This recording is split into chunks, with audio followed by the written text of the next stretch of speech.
I've been thinking a lot about life, and I think everywhere I go, one thing I realize is that everyone has the same issues.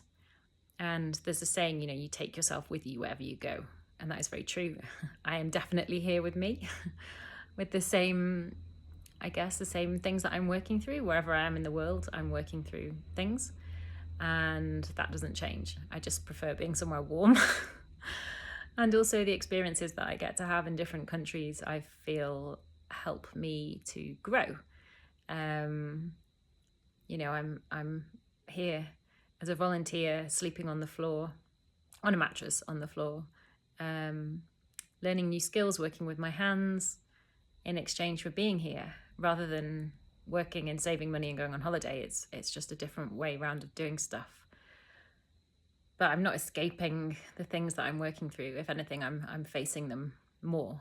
I spend quite a lot of time on my own, which I really enjoy. I get to practice my yoga and my meditation, and I get to reflect a lot on life and all these experiences that I've been having. I mean, at the weekend, we went to the Kapak Raimi celebration of the summer solstice, and we had an incredible day. I mean, we left just after 3 a.m. in the morning and got back probably just before midnight. I can't remember exactly. And I was the only foreigner there. And I just felt so welcomed by everybody. It was amazing. And we were served Wachuma, the cactus, which I've mentioned before, amongst other things. And I feel like Wachuma did something to me, something really profound with my energy. When I read about it, it said that for women, it can energetically heal the womb space as one of the things that it does. But I also really feel like Wachuma helped me connect to my heart space more. And then I just found that I was crying a lot, and not sadness, just release, tears of release. And something came up about children, and I burst into tears. And I've never felt sad about not having children. But I just burst into tears about the fact that I wasn't ever going to be a mother, and that really shocked me. And I don't know if that was something to do with the medicine. I don't know if that was a deep thing that I was kind of pushing down and not facing. So that's been really interesting for me. But I felt quite emotionally exhausted after that. But full of love. Full of love and full of gratitude. And I'm so grateful to be here. My life doesn't look anything at all how it did a couple of years ago. And that's all by choice. I've walked away from a lot. And some of the topics that keep coming up for me, I think, are very abundant in lots of ways in my life. I don't feel at the moment like I lack anything. I feel very full. And another topic that's come up a lot for me is love, and also the whole concept of being a human. And part of being a human is to feel. So not just to live in a kind of a comfort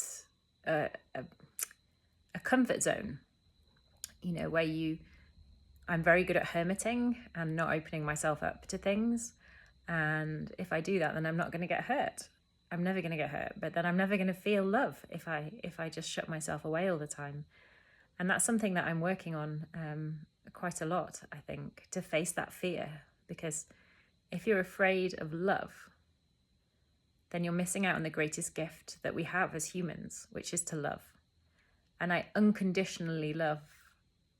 My heart is just full of love, and I unconditionally love so many people. But to be in a situation where you are loved and someone else loves you in return, and in that moment to step into the vulnerability of the potential of being hurt is very different from loving on a I guess on a friendship level. But then any degree of love risks loss and pain and suffering and hurt, because at some point all relationships end one way or another. So there will always be somebody that's hurt and somebody that's in pain. But that's part of this experience, I feel, being a human, is to open yourself up to love and to risk being hurt. Because if you don't, then you will never, ever feel the profound, I can't speak in English, profundo, the depth of love, of allowing yourself to be loved, of loving yourself, of loving somebody else, and allowing yourself to receive love in return, which I believe is one of the most incredible experiences that you can have as a human. And to show other people unconditional love, and to show them it doesn't matter what you look like, it doesn't matter what you can and can't do, I will still love you. It doesn't matter if you fuck up, I will still love you. To a person, to yourself, it doesn't matter that I've got this massive cut thing on my lip at the moment that's slowly healing. In the past, I would have been mortified and tried to cover it up, but you know, the people that love me won't suddenly hate me because of it. And people who don't know me, they can think whatever they like. So yeah, it's quite some journey, I think, quite some journey. And I don't really know where I'm going with this. I just really felt like sharing some things. I feel my heart is very open now, very open, and in a really healthy way, I think. In the past, I would have done anything to keep somebody because there was this fear of rejection, a fear of being abandoned, I guess. And now I'm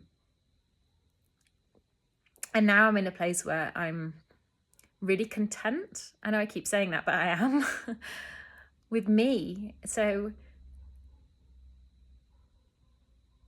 I don't fear rejection in the way that I used to, because I always come home to myself. If somebody doesn't want to be with me, they don't want to be with me. If somebody does, then they do. And it doesn't impact my life unless I allow it to. If I allow myself to be consumed by feelings of I'm not good enough or I'm not worthy because, you know, somebody doesn't want to be with me, then that's on me. And a lot of the time, I think potentially people create this idea in their head of who you are from a short interaction. And they think that you're this person that they want you to be. And then when you're not, so for me, for example, I go to bed early, I don't drink, I get up early, I like to practice my yoga, I like to spend a lot of time on my own. And that's not everyone's dream. And people, when they meet me, a lot of the time they don't know that about me and they think I'm somebody different. And then, you know, when they find out that actually I'm really quite boring and my day-to-day life is quite dull for most people, then suddenly they're not interested in me anymore. And that's okay. And that's because I'm not who they want me to be, but I am who I want to be. And at the end of the day, that's what matters more. So they're not rejecting me. They're rejecting an idea of me that they created in their mind that doesn't exist. At least that's what I think. So I just really felt like sharing this because it's something that's taken me a really long time to realize that we can't be who other people want us to be and still be ourselves. If we're ourselves and other people love us, then that's incredible. But if we have to change who we are to be loved by somebody else, then they don't love us. They love the idea of who they want us to be or who they thought we were before they knew us. And the same is vice versa. I can create false ideas in my mind of other people about who I think they are. And people, I can't remember the exact phraseology of it, but people sort of put on a show when you first meet them. You know, they want to show you all the good parts about them without showing the in inverted commas bad parts. I don't really believe particularly that there's such things as good and bad. There's light and dark in all of us, and sometimes one shines brighter than the other. But yeah, this kind of initial meeting of people and you get this idea of who you think they are. And then if they're not that person, that's okay. You don't have to stay with them. They don't have to stay with you. And if you change your mind because somebody isn't who you thought they were, then that's not a bad thing if they do the same thing for you. It's just your ego being hurt. But if you're truly content with who you are and you love who you are, then at the end of the day, you come to the realization that that's okay. It's okay. You're not for everybody, and that's okay. Anyway, right, I'm waffling. I'm going to go, but I just really wanted to share that. Have a wonderful day, and thank you for being here. I've just done my meditation. I remembered a couple of other things I wanted to say. So this morning I stepped in dog poo and it was disgusting and I felt like I wanted to be sick. And then David, the guy who runs this place, says, here, if you step in dog poo, it's believed to symbolize that you're coming into money. And I love that because it's something that's really negative. Standing in dog poo is disgusting, but it turned into a positive.